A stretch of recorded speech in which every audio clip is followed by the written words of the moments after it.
So next topic is septic tank. देखो नाम ही क्या बता रहा है, सेप्टिक है। सेप्टिक वर्ड कहाँ यूज करते हैं हम? इन्फेक्शंस के लिए। इन्फेक्शन के लिए, राइट। तो ये वैसा एक टैंक है जिसमें इन्फेक्शियस मटेरियल रहने वाला है, नाइट सॉइल। और हमने कोशिश करनी है कि वो डिकम्पोज हो जाए, और डिकम्पोज होने के बाद ऑलमोस्ट हार्मलेस, बिल्कुल हार्मलेस तो नहीं कह सकते, ऑलमोस्ट हार्मलेस जो इफ्लुएंट होएगा, वाटर होएगा, वो बाहर जाए। तो इसको समझने के लिए आप इमेजिन करो कि फॉर एग्जांपल घर है, और घर में वहां पर वो नहीं है, सीवेज सिस्टम नहीं है। तो आप क्या करोगे, जहां पर वॉशरूम है वहां से एक पाइप बाहर जाएगी, और अपने घर के डायमेंशन में ही, जहां बाहर भी बना सकते हो अगर आपके पास ग्रीन एरिया है। तो अगर ग्रीन एरिया नहीं है तो वो घर में बनेगा। तो उसकी डायमेंशन में ही आप क्या करोगे, एक खड्डा खोदोगे, बड़ा, एक बड़ा खड्डा खोद लोगे। और जैसे हमने उसमें पढ़ा था ना कि चार दीवारी हो गया, अब अपने रूम को इमेजिन कर लो अब, कि आपने एक बहुत बड़ा खड्डा खोद लिया है, और उसकी चार दीवारी है और छत है। छत पे एक गोल सा मेन होल बना लिया आपने। मेन होल नहीं होता, मैन होल होता है। उसमें से मैन ने जाना है क्लीन करने के लिए, जहां अगर कोई इशू आ जाए। तो उसको इसीलिए बोलते हैं मैन होल, राइट। और क्या करेंगे, एक पाइप लगा देंगे उसमें से स्मेल निकलने के लिए, वेंट देने के लिए एक पाइप लगा देंगे ऊपर। उसके बाद हम क्या करेंगे कि जो वॉशरूम से जो नाइट सॉइल आ रही है, जो सीवेज आ रहा है उधर से, वो उसमें फॉल करे। उसमें फॉल करेगा तो क्या होएगा, उसमें ऑलरेडी पहले पानी होएगा। तो उसमें क्या प्रोसेस, ब्रेक डाउन प्रोसेस होना शुरू हो जाएगा। अब सोच के देखो, अंदर से किसी ने फ्लश किया और बड़ी फास्ट फ्लश किया है, तो देयर इज ए चांस कि बाहर वॉश आउट हो जाए, बाहर चले जाए, है कि नहीं?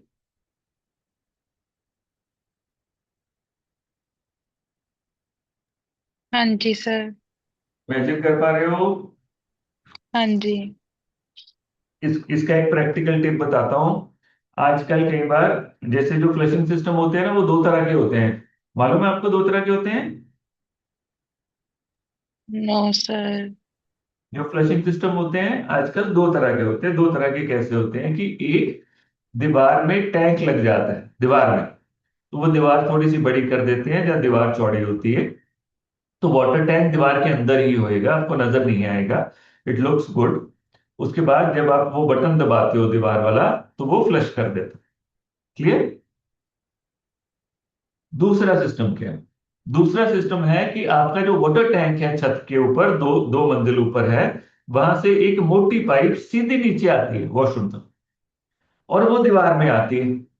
उसके ऊपर एक नोजल लग जाता है जो स्प्रिंग वाला होता है।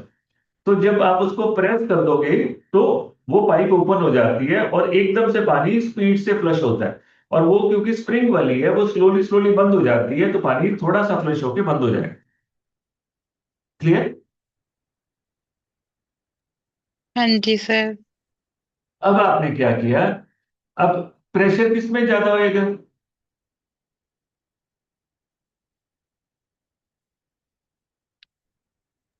सेकेंड वाली में।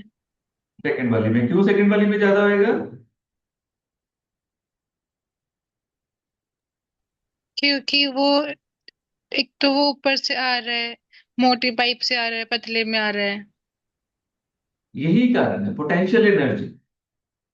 उसकी पोटेंशियल एनर्जी है, वो हाइट से आ रहा है, और वो थोड़ी हाइट से आ रहा है ना। तो जब हम सीट चूज करते हैं, तो मार्केट में दो तरह की सीट होती है। ये आपको पता होना चाहिए, क्योंकि आप ये गलती ना कर लें कभी भी जब आप न्यू घर बनाएं या सीट इंस्टॉल करें। इसके साथ ही एग्जांपल देके बता रहा हूं।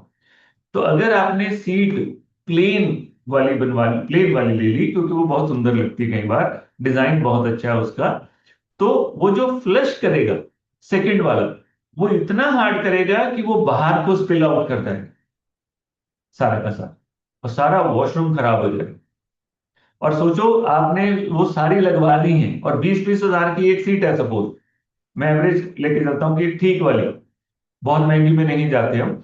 तो 20 हजार की एक सीट है, तो घर में चार लगी हुई हैं। अब ये प्रॉब्लम आ गई है तो मर गए आप, क्योंकि अब वो काम नहीं आएंगी। तो ये बेसिक जनरल नॉलेज होनी भी बहुत जरूरी है कि वहां पर सीट कौन सी लगेगी जिसमें एक रिंग लगा हो और पानी उस रिंग में से निकल के आए। तो ये दो तरह की आती है, इसको बहुत याद रखना। तो रिंग वाली में अगर प्रेशर भी होएगा तो वो रिंग में घूम के वो प्रेशर कम हो जाता है और वो क्लीन कर देगा पूरा। ऐसे ही अगर आपने सेप्टिक टैंक का फ्लोर सीधा बना दिया, राइट, जहां फॉर एग्जांपल आप रूम को इमेजिन करो कि आपके लेफ्ट साइड से पाइप इनलेट आ रही है और राइट साइड में आउटलेट है, और आपने ये जो है इसको ऐसा बना दिया, इस तरह से, राइट, मतलब कि जो राइट वाला है वो थोड़ा ऊंचा बना दिया आपने, तो वो क्या होएगा, वो फ्लश ही हो जाएगा बाहर, राइट। तो ये बड़ी प्रॉब्लम है इसमें, ये आपने जब डिजाइन करना है तो कैसे करना है कि जब इनलेट की तरफ, जहां से इनलेट सीवेज अंदर आ रहा है, उस तरफ ढलान होनी चाहिए। क्लियर? देखो इमेजिन करो अब इसको, इसने भी फोटो सीधी बना दी है, इसने भी सीधी बना दी है, बल्कि सीधी नहीं है। देखो इस फोटोग्राफ में क्या है, वही कमरा, एक साइड से इनलेट है जो अंदर से वॉशरूम से आ रहा है, दूसरी तरफ आउटलेट है, ऊपर ग्राउंड है, फिर मैनहोल है, और गैस के लिए है सिस्टम है उसमें, राइट। देखो नीचे क्या लिखा हुआ है, स्लज। स्लज क्या होता है, वही ब्लैक ब्लैक सा मटेरियल जो वहां पर होता है, जो जब नाले वगैरह गटर गुटर साफ करते हैं वैसा, और उसमें बहुत सारे बैक्टीरिया होते हैं, राइट। यहां पर इसका क्या काम है,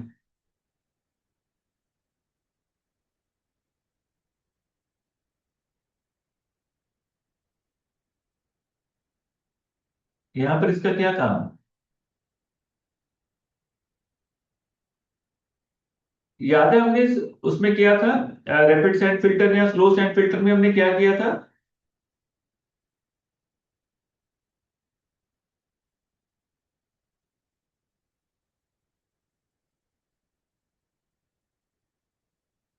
जब फिल्टर स्टार्टिंग में बनाते थे उसको क्या बोलते थे, फिल्टर को? Mechanical filter. अभी उसमें क्या नहीं बना हुआ था जिसके कारण उसको मैकेनिकल फिल्टर बोलते थे? ऐसे मत करो फाइटल यार। लेयर। Vital layer, right. और इस प्रोसेस को बोलते थे राइपनिंग ऑफ फिल्टर। तो ऊपर उसके लेयर बन जाती थी जिसमें से बैक्टीरिया, डायटॉम, प्लैंटॉन होंगे, जो जितना ऑर्गेनिक मटेरियल आ रहा है, बैक्टीरिया आ रहे हैं, उनको पकड़ के वहां होल्ड करेंगे और डिकम्पोज करेंगे। ऐसे ही यहां पर जब स्टूल आएगा, वो जितना भी फॉर एग्जाम्पल वो मटेरियल आ रहा है, उसको डाइजेस्ट करने के लिए बैक्टीरिया चाहिए। और वो बैक्टीरिया कहाँ से आएंगे, एकदम से तो नहीं पैदा हो जाएंगे इतने सारे। तो जब हम नया सेप्टिक टैंक बनाएंगे तो हम दूसरे सेप्टिक टैंक से थोड़ा सा स्लज लेके आएंगे और इसमें डाल देंगे, बिल्कुल वैसा ही जैसे कर्ड में झाग वो लगाते हैं, क्या लगाते हैं दही जमाने के लिए, झाग लगाते कहते हैं ना। हम थोड़ा सा कर्ड डाल देते हैं दूध में, बाकी वो कर्ड बन जाता है। It is just like that, वो स्लज थोड़ा सा किसी और सेप्टिक टैंक से लेंगे और इसमें डाल देंगे। अब इसमें बैक्टीरिया है, तो और पानी भरा रहेगा इसमें, तो पानी एक लेवल तक ही भरेगा क्योंकि उसके ऊपर फिर आउटलेट पाइप है, पानी उसमें से बाहर निकल जाएगा। हम क्यों दे रहे हैं एक लेवल तक, क्योंकि ऊपर वाली जो खाली जगह होगी वहां गैस बनने के लिए जगह चाहिए, कि गैस बने और वहां से स्लोली स्लोली निकल जाए। और अगर स्कम भी बने तो वो ज्यादा ऊपर ना जाए। स्कम क्या होता है, फैट लेयर। तो स्टूल में जो फैट होएगा उसकी एक लेयर बन जाएगी। तो जैसे ही स्टूल इसमें आएगा, पानी में जाएगा, तो उसमें से जो फैट होएगा वो ऊपर तैरना शुरू कर देगा। जब फैट ऊपर तैरेगा तो वो क्या करेगा,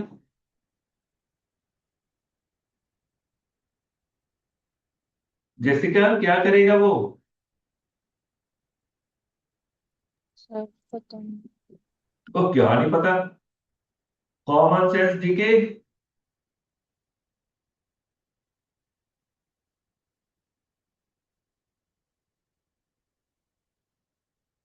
जीके हैगी कि गई? सर ब्लॉसम में सिस्टम है। क्लियर बोल, कुछ मुझे समझ नहीं आया क्या कह रही है। सर ब्लॉक होएगा। ब्लॉक हो जाएगा। क्या ब्लॉक होएगा?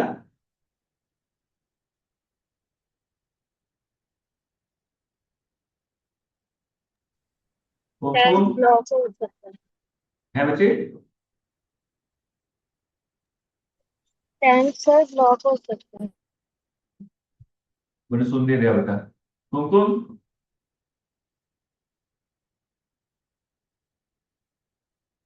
आप जब मच्छर मारने के लिए तेल डाल देते हो पानी पर, आप क्या करते हो?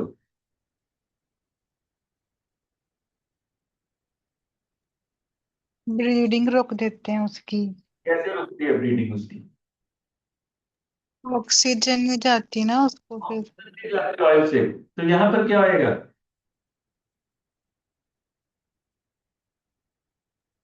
यहाँ पे भी सेम होएगा सर। सेम होएगा। फैट ने तो वही करना है, ऊपर एक लेयर बना दी उसने, ऑक्सीजन नहीं जाने देनी। ऑक्सीजन नहीं जाएगी तो अब नीचे एनवायरनमेंट कौन सा हो गया? एनारोबिक। एनारोबिक एनवायरनमेंट हो गया, तो डिग्रेडेशन स्टार्ट हो जाएगी, ब्रेकडाउन स्टार्ट हो जाएगा। प्रोटीन्स ब्रेक हो जाएंगे अमीनो एसिड्स में, अमाइंस में। बाकी चीजें भी ऐसे ब्रेकडाउन में चली जाएंगी, सिंपलर सब्सटेंस बन जाएंगे। राइट। और स्लोली स्लोली स्कम रिमूव होती जाएगी, जो पानी निकलता जाएगा, जो पानी बाहर निकलेगा उसको बोलेंगे इफ्लुएंट। क्या बोलेंगे? इफ्लुएंट। जो बाहर निकलेगा। अब उसको किसमें, आपने उस पाइप को किसमें डाल दिया हुआ है? जमीन में। तो वो पानी जमीन में सिप इन होता जाएगा और वो अलग तरह से प्रोसेस, उसमें बैक्टीरिया जो होंगे, ये चीजें होंगी, मगर उसको जो सॉइल है वो रिपेयर करना शुरू कर देगी, सॉइल ऑक्सीडाइज करेगी, और स्लोली स्लोली बैक्टीरिया वगैरह बनने शुरू हो जाएंगे। और जो पानी है वो फिल्ट्रेशन प्रोसेस होता रहेगा, एक नेचुरल फिल्ट्रेशन प्रोसेस। तो इसको हम क्या बोलेंगे? Septic tank. क्लियर है? हाँ जी सर। सो सेप्टिक टैंक में देखो क्या है, sewage enter through the inlet pipe, heavy solids settle as a sludge, grease and fat float as a scum, ऊपर एज ए स्कम आएगी, क्योंकि वो सील कर देगी उसको, इसीलिए anaerobic bacteria digest organic matter, वो डाइजेस्ट कर देंगे। सो नेचुरली अगर एनारोबिक डाइजेस्ट करेंगे तो क्या गैस बनेगी? मीथेन, कार्बन डाइऑक्साइड और हाइड्रोजन सल्फाइड। वो गैस आउटलेट से बाहर चले जाएंगे। सो स्टेजेस क्या है? फर्स्ट स्टेज क्या है? Anaerobic digestion under the scum layer, protein break down हो जाएंगे सिंपलर सब्सटेंस में, effluent still contain bacteria and ammonia, जो इफ्लुएंट है बाहर जा रहे हैं। वहां पर सेकेंड स्टेज स्टार्ट होगी कि anaerobic aerobic oxidation in the soil होनी शुरू हो जाएगी। सो सब soil irrigation through perforated pipes ऐसी कर दी जाएगी कि वहां से जो पाइप जाएगी तो नीचे सब सॉइल फैल जाएगा सारा का सारा डिफरेंट पाइप से, so दैट पानी स्टीप इन कर जाए एक लार्जर एरिया में, और वहां ऑक्सीजन की प्रेजेंस में वहां पर नेक्स्ट प्रोसेस ऑक्सीडेशन का स्टार्ट हो जाए। अब क्लीनिंग भी इसकी रिक्वायर्ड है, एक टाइम पर आगे वो बंद हो जाएगा। सो क्या चीज क्लीन करनी पड़ेगी? स्लज एंड स्कम, वो निकालना पड़ेगा इसमें। So cleaning usually once in a 5 year, मगर उसको जल्दी भी करना पड़ सकता है अगर पर्सन जाता है। Adequate water supply is required. यहां पर वाइवा में भी और क्वेश्चन में भी एक चीज अगर आप नहीं लिखोगे तो मेरे जैसा बंदा तो आपको मार्क्स नहीं देगा, क्योंकि सेप्टिक टैंक में सबसे इंपॉर्टेंट क्या है? काम कौन कर रहा है अंदर?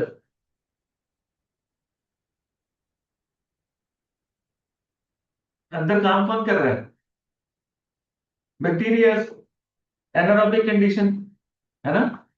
और आपने उसमें डाल दिया डिटर्जेंट, कपड़े धो दिए उसमें, डिटर्जेंट और डिसइंफेक्टेंट ने फिनॉल से धो दिया, किसी से धो दिया, उसने सारे बैक्टीरिया अंदर ले मार दिए, तो वो एक्टिव नहीं रहेगा। तो सेप्टिक टैंक जहां पर होता है, ये बहुत इंपॉर्टेंट है कि वॉशरूम में आप सोप या डिटर्जेंट यूज नहीं करोगे। तो आपको वॉशिंग का एरिया सेपरेट होना चाहिए, उसका पानी उसमें नहीं जाना चाहिए। तो ये बहुत इंपॉर्टेंट है, जो याद रख। दूसरा, went pipe needed for the foul gases, जो मैं पहले बता चुका हूं। Enough air for the scum and gases होनी चाहिए, इसलिए एक लेवल तक ही इनलेट आउटलेट रखी जाती है, सो दैट उसके ऊपर खाली ही रहे, वो भरे नहीं। उसके बाद आता है एक्ट। हाँ बच्ची। मैंने ना एक वीडियो देखी थी, उसमें ये था कि जापान में क्या होता है कि उन्होंने अपना वॉश बेसिन उसके ऊपर लगा रखा है, सिस्टर्न के ऊपर, तो वो गलत है। नहीं नहीं नहीं नहीं, वो उन्होंने किसके ऊपर लगाया हुआ वॉश, वो वॉश बेसिन? सिस्टर्न के ऊपर लगा रखा है कि जो हैंड वॉश किए हैं उन्होंने, वो वाला हाँ, पानी फ्लश में यूज हो उसका है। जाएगा। क्योंकि वहां पर क्या है, सीवेज सिस्टम, वहां पर सीवेज डला हुआ है ना। आप भी तो ऐसे ही करते हो। अगर आप फॉर एग्जांपल सोप वाला पानी डाल देते हो तो कोई प्रॉब्लम नहीं है, क्योंकि वो सीवेज में जा रहा है, सीवेज जाके ट्रीट होएगा वहां पर। मगर ये क्या है, सेप्टिक टैंक वही ट्रीट कर रहा है उसको, और उसको ट्रीट करने के लिए बैक्टीरिया चाहिए। और अगर आपने डिटर्जेंट डाल दिया तो बैक्टीरिया मर जाएंगे। अगर वही सीवेज सिस्टम है तो कोई प्रॉब्लम नहीं, फिर चला जाए, कोई मुश्किल नहीं। क्योंकि सीवेज सिस्टम में जो क्लीनिंग होगी वो केमिकल प्रोसेसेस और बाकी प्रोसेसेस से होगी। Are you getting it? हाँ जी सर। चलो, आज के लिए इतना काफी। कल करेंगे इसका बाकी का